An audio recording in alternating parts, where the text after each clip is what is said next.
So, every week I sit down and I ask one question. What is the effect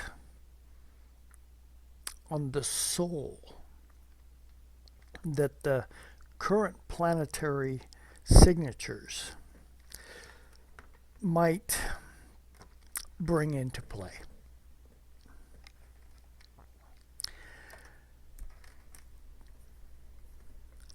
At the level of, or at the level that I'm able to present this material, which is the collective level, certain challenges are faced. Partly because the expression of soul at the individual level has such a dynamic uniqueness to it that attempts at cultural or a far broader range of participants, you all, into this dance are going to be met with just as varied a version of how soul is at play for each of you, that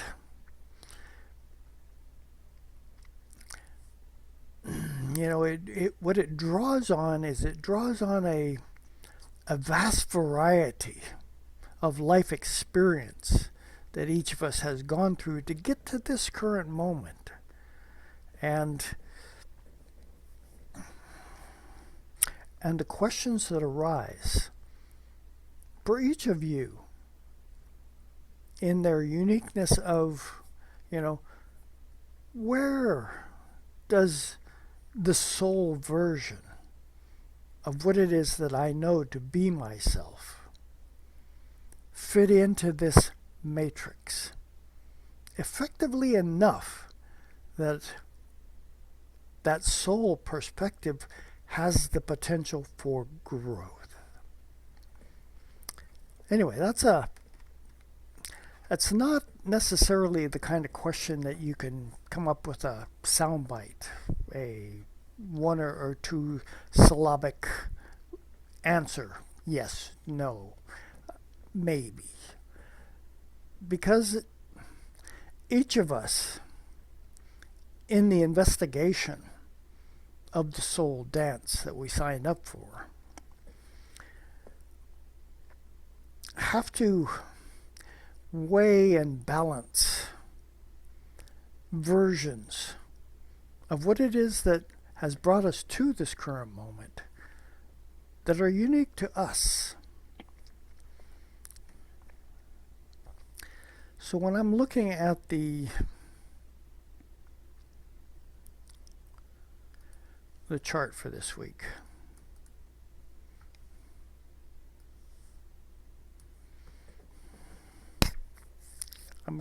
this is Sunday, and one of the first things I noticed, I said, what is the moon doing? Because the moon, our active player, our connection to, soul, and, even as I say that, every planet has a connection to some aspect of this soul dance that we signed up for.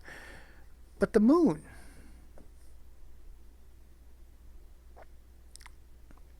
every 2 weeks, passes through the Sagittarius to Aquarius window, and then in the next couple of weeks passes through the Gemini to Leo window.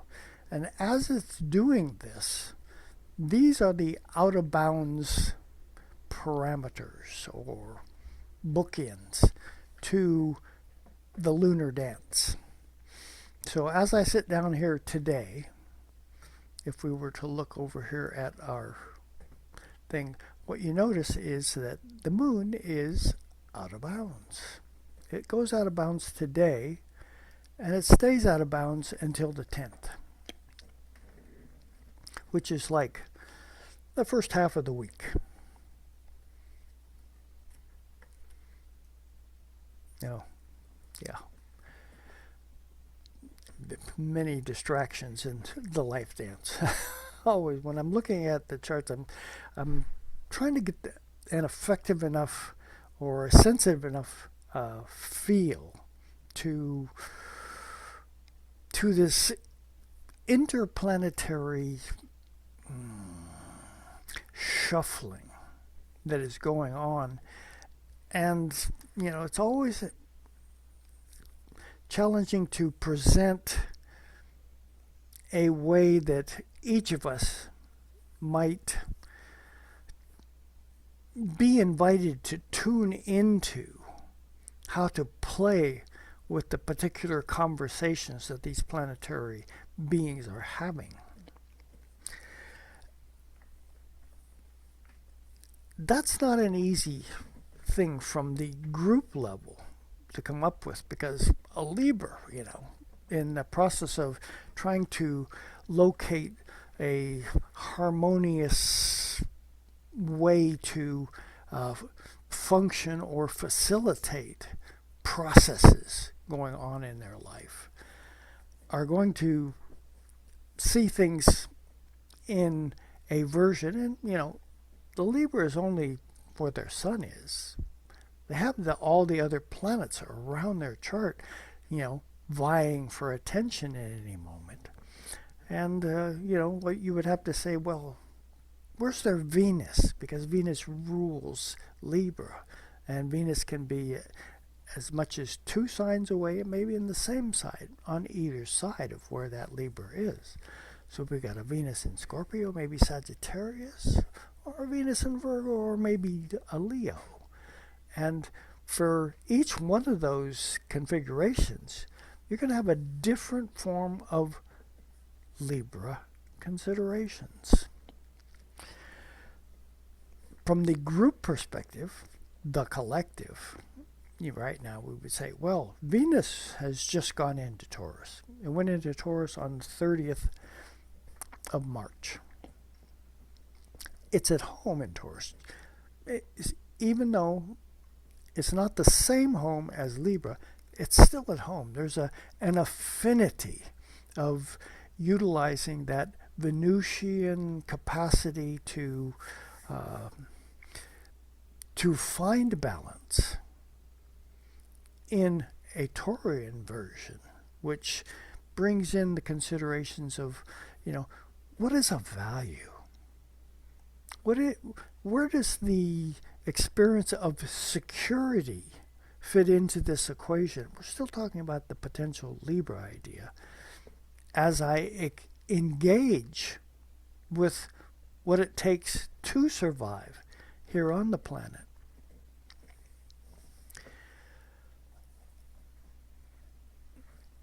so you can kind of perceive the challenges of painting a picture each week that in some fashion can resonate effectively with each of us.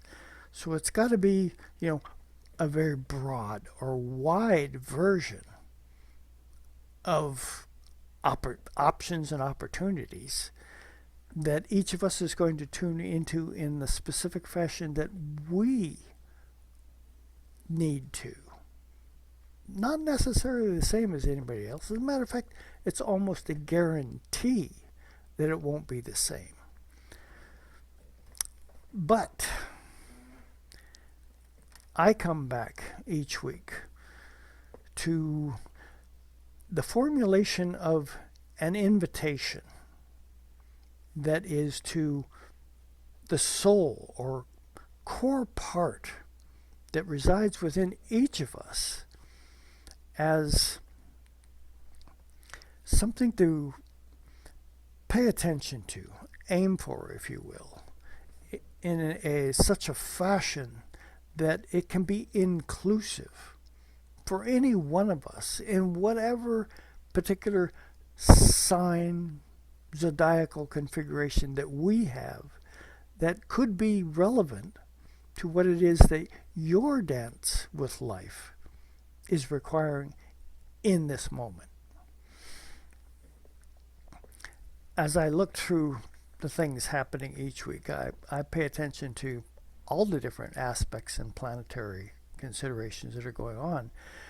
And this week, there are a number of Martian influences that are at work. And they don't happen necessarily at the first part of the week. They happen as we're going into the week. So let's get to this point. Here we are, Wednesday, a mercurial day. Here's Mercury, 21 degrees of Pisces, but it's Mars that we want to pay attention to. Mars is forming a sextile with Uranus down here at the very last degree of either of these signs, Pisces and Taurus.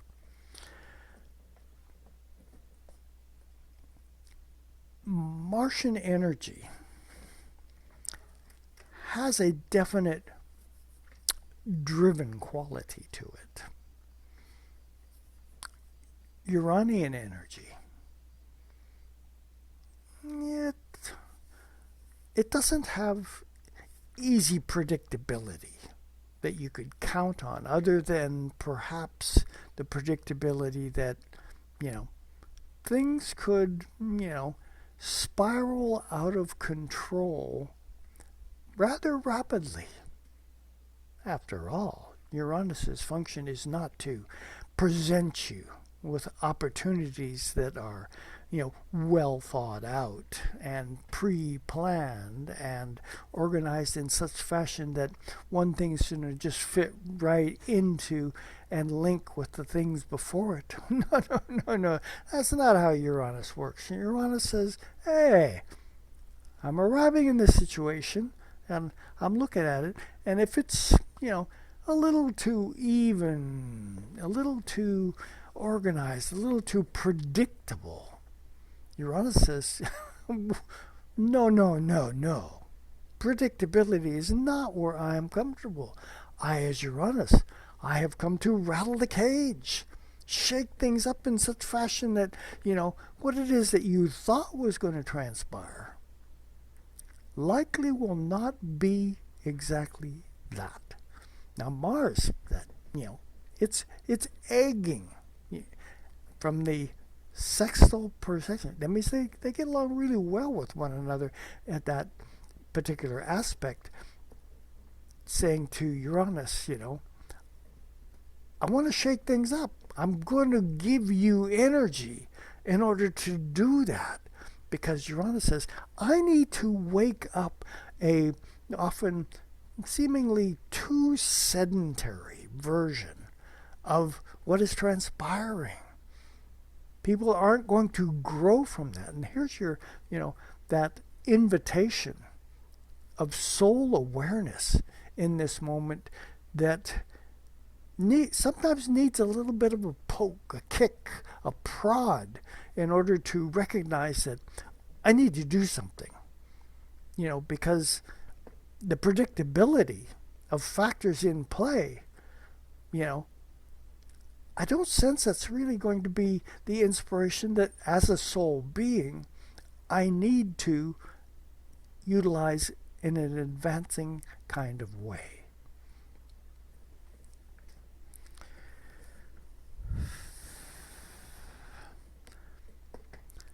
As we go to, Moon is out of bounds right now. So Moon's version of things, how we feel, it takes on a kind of a wild side, and you can kind of sense that, what kind of unpredictable wildness might be inspired by this Mars-Uranus sextile energy right there at the very penultimate last degrees of their particular signs, which has everything to do with being ready for change. Something is about to shift.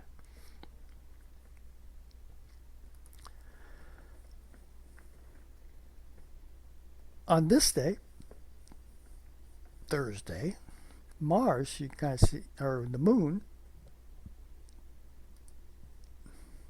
is at 13 degrees to begin the day here on the West Coast. So that means that during the day, it's going to form a waning square, or the last square to the sun. And squares, particularly the waning square, has a lot to do with a crisis in consciousness, which means we could translate that as something. There's a sensing that something is about to shift into something else, and clarity as far as what that is not as readily available, without actually having to apply energy toward it as one might hope for. This crisis in consciousness, a cardinal, last quarter moon from Capricorn to Aries, is, painting the potential function of Capricorn. What is the larger significance of being in a position of control in a situation with Aries, a driven kind of energy that wants to, to do something, to accomplish something, to strike out and be energized by an experience. And, the crisis of consciousness is what's appropriate for this particular thing between the two bright lights, the sun and the moon. Well, it's going to be unique for each one of you. I'm just letting you know that, it's a square aspect, so therefore there's, the potential for a little bit of, tectonic plate pressure that's at work, seeking a shift that doesn't necessarily have predictability, but it's there. And that out of bounds moon says, I'm not going to tell you what it is. It's just going to happen suddenly. Unpredictability factor. And now, getting ready for the weekend. Okay, it's Friday. On Friday, the moon has just shifted out of Pisces and into Aries. Now, Mars.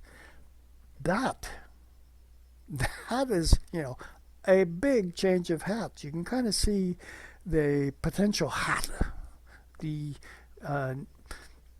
Piscean hat, very liquid hat. It flows easily to be able to fill in any voids that might be, there, seeking enlightenment in some kind. To a red hat, Mars in Aries, coming home to its home sign. There's, you could see an uptick in drive, action that wants to, do, experiment with the process of life and living. And yet because this is the very first aspect degree of Aries, it's like there isn't a guaranteed or pre-programmed version of what needs to be accomplished ready and waiting for you. No, it's kind of like you've opened the first page of your journal. It's blank, waiting to be filled in some fashion that isn't necessarily pre-planned. I almost get the picture when I say that of seeing that blank page, taking the pen or pencil, putting it onto the actual paper, and seeing what develops. Just, almost like automatic writing. There's a magic in, if you can tune into your soul level of awareness, that is always waiting there for you to awaken to it, so that some kind of expression of its essence can come forward.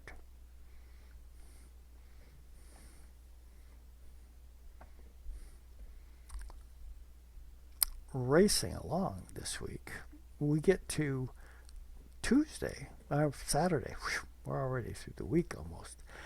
Mars is going to be dancing, holding hands with Neptune.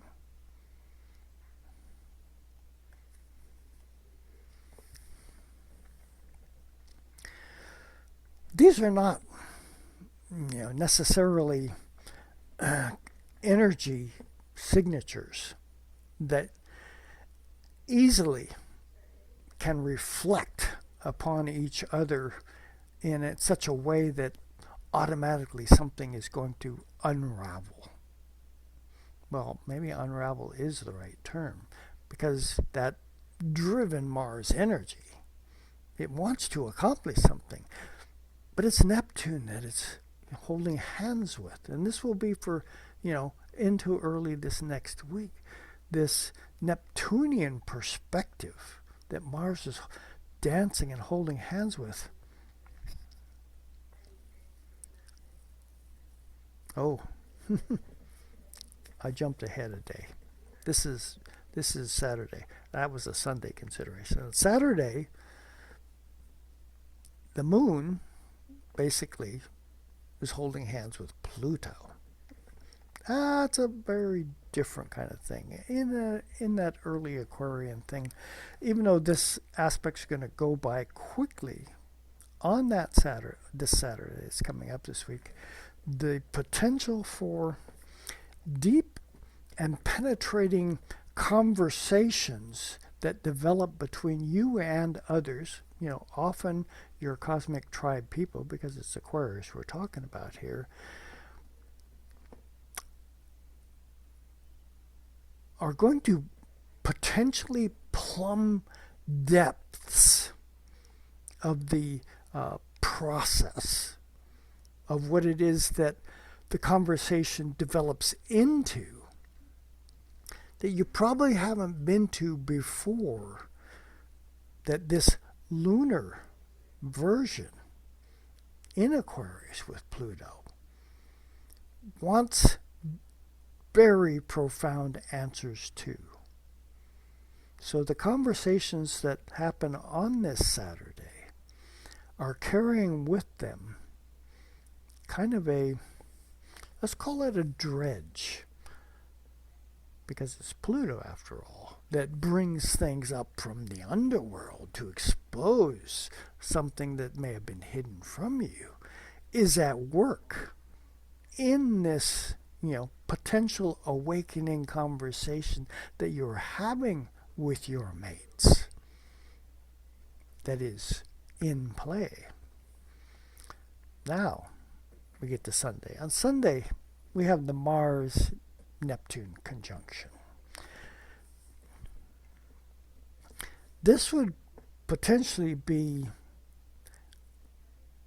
an appropriate time to consider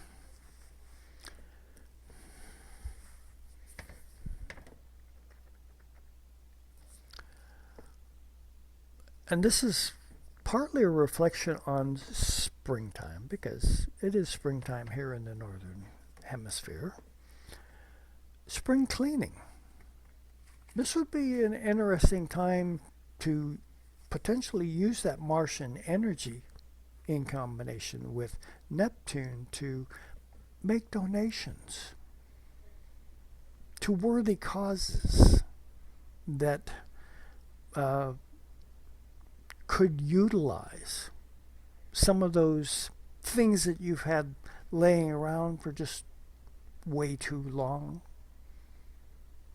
Anyway, just a little niggling thought to have floating around as we come into this next weekend.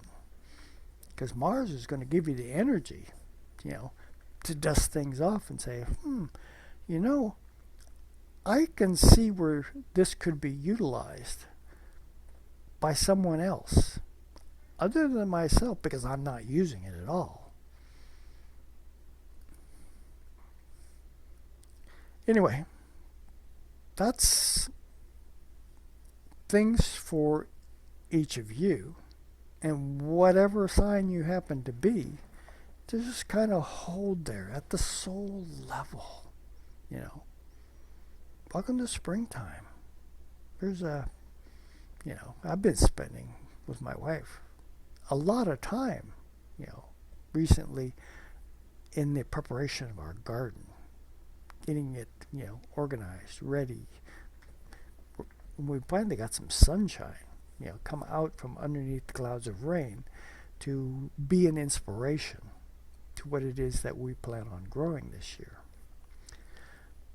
That's about all I've got for today, for this week, and take care of one another. I think that is really the soul mission always. Just be cognizant of the planetary conversations that you're invited to participate in, or ignore them. It really is your call, because after all, free will is always the bottom line. We have choices, and each of us has to make those choices. Ciao. Have a good week.